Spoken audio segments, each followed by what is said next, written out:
All right. It's time to talk about the booking that could have been booked better. 2017 rivalry, Bray Wyatt versus Randy Orton.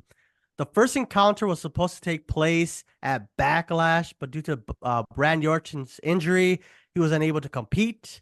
So they had to reschedule that match to the next premium live event, which was No Mercy. Was the final match on the card. Bray Wyatt won using a Sister Abigail on Orton after distraction from the return of Luke Harper. Orton R.I.P. interfered on Wyatt's behalf on his match with Kane and joined the Wyatt family. Bray Wyatt and Randy Orton were the sole survivors for Team SmackDown in the Survivor Series elimination match. From there, from there they had won tag team titles. Randy Orton won the Royal Rumble. Bray Wyatt won the WWE Championship from John Cena inside the Elimination Chamber. After months of being on part of the Wyatt family, the voices in Randy Orton's head have started talking again, and the Eater of Worlds had been broken when Orton destroyed the Wyatt family's family compound, including Sister Abigail's grave. And 2 weeks later, Randy Orton defeated Bray Wyatt for the WWE title at WrestleMania 33, ending Wyatt's reign at 49 days. Wrestling Observer Newsletters considers this as the worst match of 2017. What are your thoughts, and how would you rebook the whole entire feud, remix the match, or just the ending? And we're going to find that out with Andre the Savage. Let's get it. What up, Andre? And well, I was going to call you Andre the Savage, but so far all you have is glasses. What happened to the hat? Oh, you traded it for some gold. God damn, that's a nice title, bro. Yeah, bro. Right. Gotta rock the IC title. Yeah. For we got Jey a new Uso. champ, right? Jey Uso. We have a new Uso Continental Champion. Uso Continental Champion. I like that. That was clever right there. Well, for sure, I would have gotten rid of the stupid projector worms that showed up in the middle of the ring that had no impact. That's something I would expect for the Boogeyman to do, not for Bray Wyatt. Yes. The worms are not relevant. Eater of Worlds is not the same thing as the Fireflies are not worms. They're glowworms, yes, but not earthworms. I get why they gave Randy the win. He had not had a title win at WrestleMania. That was the main reason for all those years that he'd be in the main event. Besides, I mean, yes, he had that one with Triple H and John Cena, but he got it after Triple H did all the work. Yeah. So it's kind of like a tainted victory, kind of like cheating to win. So they wanted him to have a clean face win, I guess, for once. It was a weak ending, though. Sorry, I didn't want to interrupt, but this is your moment. Go ahead. It was. And it's a match that could have had a follow-up, could have had a rematch. They didn't really do anything with it just because the focus was to make sure that Jinder would be the next WWE champion, something that pissed me off afterwards, even though you prefer not to hinder Jinder. I would say just rebook the match. Everything else is kind of okay because you needed not necessarily a strong build, but the story was kind of good of the fact that Randy gained Bray Wyatt's trust and turned on him by making his own family not trust him. There's a lot of movies that use that storyline and are pretty good for it. So for WWE to pull that kind of, window, that's not common, especially under the Vince Pro PG era. To have something that well written of a guy that needed to kind of go undercover, and gain the trust of a leader of a cult. Yeah. And then turn his own cult against him because he became the favorite son. He became he became his right wing guy. So the overall story I think was good. I just think the match could have been booked better. And aside from the projector, let them call the match themselves. I feel like too much of it was Vince being in the ear of the referee and probably the referee telling him what spots to use. Like you didn't get to see beyond the few moves that Randy has being at his best. Like the way you saw him with Gunter. Yeah. You've seen Randy, even while injured, put on a clinic. That's the kind of Randy Orton you want to see face Bray Wyatt. The same Bray Wyatt that took on Kane, that took on Daniel Bryan, that took on CM Punk. You want that kind of wrestling in this match. And sure, have the little spider crawl thing, have the Randy Orton pump up for the RKO, but have the match mean something and not be a transition match for another champion that's going to fail. Yeah. Giving Bray Wyatt a month and a half of a title reign, that was too Mick Foley like. I'm sorry, but he's not a stuntman like Mick Foley. Yeah. This is a guy that has a lineage that was bigger than the main event scene, just not treated as like it. Because Agreed. Because Vince didn't understand Bray Wyatt.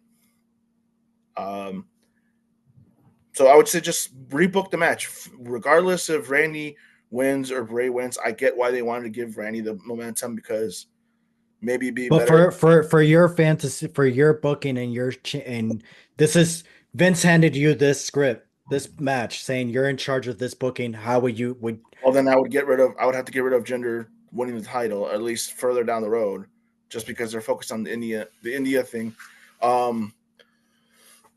So let's say Backlash is it. Let's just say, hey, you have till Backlash, because I think that was the last match between the two. So let's say Backlash is the last match. So whatever you book for WrestleMania has to end the at some rivalry point at back. At some point in the match, I say Luke Harper comes down the ring. That starts causing the distraction. That then leads to either the ref being distracted or bumped, where Sister Abigail is hit, and he's covering Randy. Referee's still distracted. Randy then hits an RKO on Bray Wyatt. Referee is still distracted. Both times that you hear the fans counting 1, 2, 3 for both of them. And this is where Bray Wyatt does the little sit up spider crawl, but his attention is on Luke Harper because he sees him having come down the ring and gotten involved. So Randy does that reverse backbreaker that he did to Freddie Prinze Jr. on Raw. I don't know if you remember the Monday Night Raw segment after Freddie Prinze Jr. tells him, "I'm not Jeremy Piven. I'm not this person. You're not going to tell me what to do."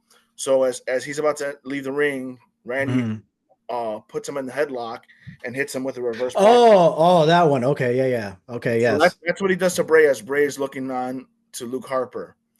And he realizes that the RKO is not going to be enough, so he hits him with the punt. Something that has not been brought back. It's been teased. That would be the perfect time to hit him with the punt. I like that. That's a good one. And it puts him out. So that's why you don't have the match with him and Bray the next paper. You have Luke Harper face Randy and say, "I tried to warn my brother, but you turned him against me.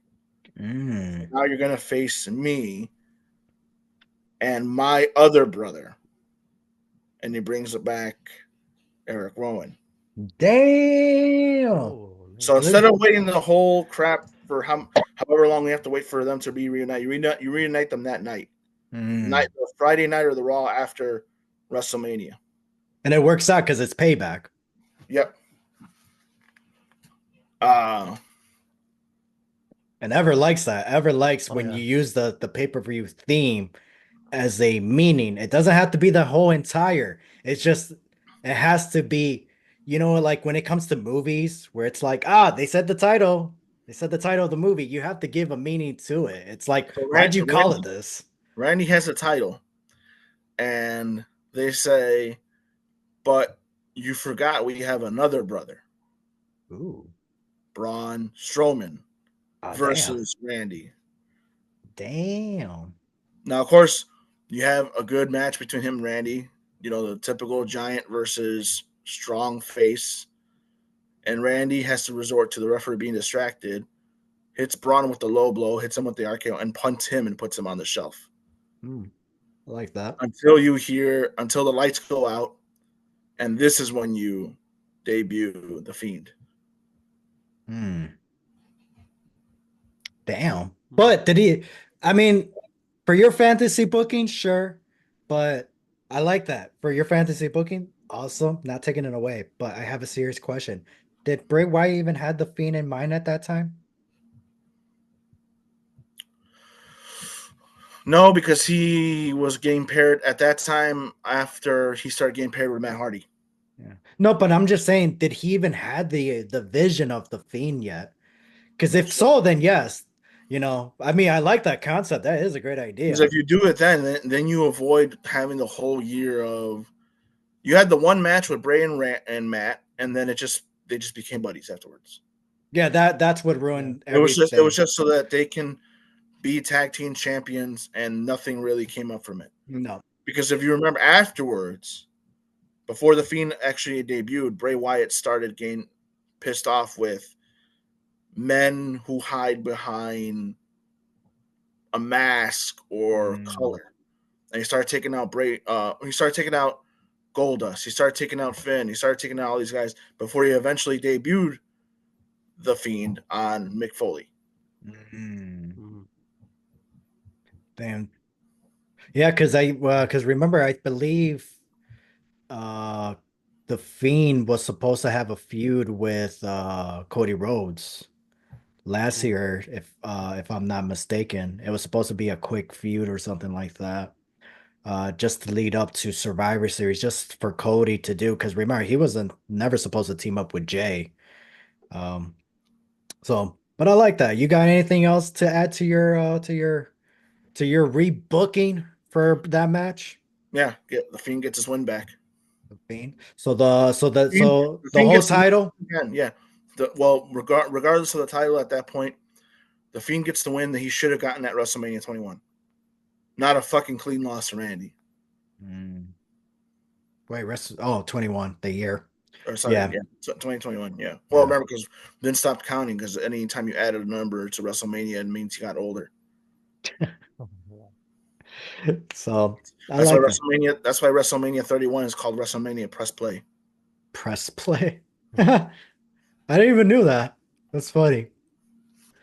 So for me, uh, honestly, I love the build-up, love the feud leading up to the match. Great. The match itself, it was like what you said, Andre. It wasn't Randy Orton. It wasn't Bray Wyatt. It was who's calling this? Vince, obviously. Um, if I was able to rebook this whole entire match, just the match itself, actually the feud. The only thing I would change is um when Randy Orton destroyed the compound, he did it too early. Or if they wanted, or if we're gonna go based on the time that he did it, Bray Wyatt should have never returned. He should have just stayed home or whatever, you know, been written off. And he should have continued the feud with Randy Orton should have continued his feud with Luke Harper leading up to WrestleMania. That following SmackDown, that's when Bray Wyatt shows up and attacks Randy Orton. At least just like attacks him, put him through a table, hit him with chair, because at least that type of match that we would have gotten would have made sense. Orton is hurt. Bray Wyatt's taking his sweet time with him. And like you said, Bray Wyatt's not a Mick Foley. He's not a risk taker. He's a storyteller. But fortunately, Bray Wyatt, what he should have been a manager, and Luke Harper should have been the guy in the ring. Um, and then again, I feel like the RKO was weak. I don't understand why we couldn't get a Sister Abigail reverse into RKO. Do not know why we couldn't just get it that. The other thing I would have added, John Cena into the mix. Because at least that way, Randy Orton could have done all the work and Bray Wyatt could have stole the win over him. Or Randy Orton could have helped Bray Wyatt defeat John Cena to get his win back. And then at Payback, we could have gotten a Hell in a Cell match between the two. Or that's when Randy Orton destroys the compound after WrestleMania saying, "You owe me a title match." "No, I don't. I'm not going to give you one because we're family." And then Randy Orton says, that's when, destroys the compound to lead to continue their feud to Payback. Because then again, Payback could have been a Hell in a Cell match instead of that House of Thayer, whatever it was, going back to apparently going back to the compound or whatever it was to old. It was just a horrible match. And then the main event was Braun Strowman versus Roman Reigns. After Roman Reigns just defeated The Undertaker. You know what I mean? It was bad. I just didn't understand. How is it that the Hardys' ridiculous movie match was better than that Randy Orton House of Horrors match with Bray? You want to let's talk about they used those old smoke flares on each other in that stupid match. Could we talk about how they got there? Limousines. They got there in limousines and they got back in limousines. That's crazy, bro. That whole entire feud was just trash. Could have been booked better, and that's why we're doing fantasy booking to discuss how we could have booked better. As simple as that. Randy Orton, Bray Wyatt, Hell in a Cell Payback. But no, Braun Strowman, Roman Reigns. And then The Undertaker was The Undertaker at that time. He should never came back as the dead man. So, but yeah, no, but that was it for my fantasy booking. It's just the match could have been the build. If Vince wanted that type of match, it could have Randy Orton could have been hurt leading up to this match then. The match could have just been longer for my part, and we should like you said, the match was not Randy Orton and Bray Wyatt.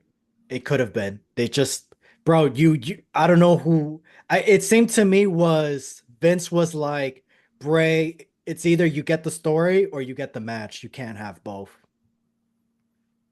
And I feel like that's what we got. I feel like, and because the story is great. It started from Backlash, September, leading up to WrestleMania, and it was a great, fantastic story. Unfortunately, the match itself was horrible, and the Payback one does not help. And it was worst match of 2017. Do you guys agree on that? I don't know about the worst. The worst for me was the Andre Memorial Battle Royal. With Mojo Riley? That was the year that took place. Yep.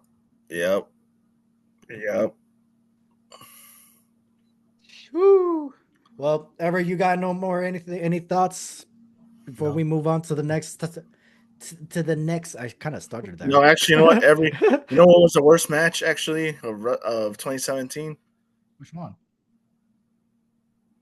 Well, the worst WrestleMania match that year, yeah, that was, I would say, the Memorial Battle Royal. But for 2017, the worst match was every single gender match. It was the same copied and paste match. You know what? All right, yeah, it's just a different person. It's the same match. It is back and forth for a few minutes. Big boot clothesline punches. The twins come in and get attacked, and the same finisher. Different landing. Yeah, I feel like it would have worked out if he actually did had a feud with John Cena. If he's gonna be a heel, he could have done a chair shot finisher. He could have done a finisher to the chair. He could have put somebody through a table with that finisher. Is something you could actually hoist someone into a table. Yeah. And the crazy thing, he never did. He never put Randy Orton through a table. Even the announcer's table, he could have put through somebody Yeah, with that finisher. he could have. Shinsuke was the easiest one for him to put through the table. Yeah. He had the size. He just didn't know how to be a big guy. The So- Colossus, right? That's what it's called. Collage. The Colossus. Collage. Collage.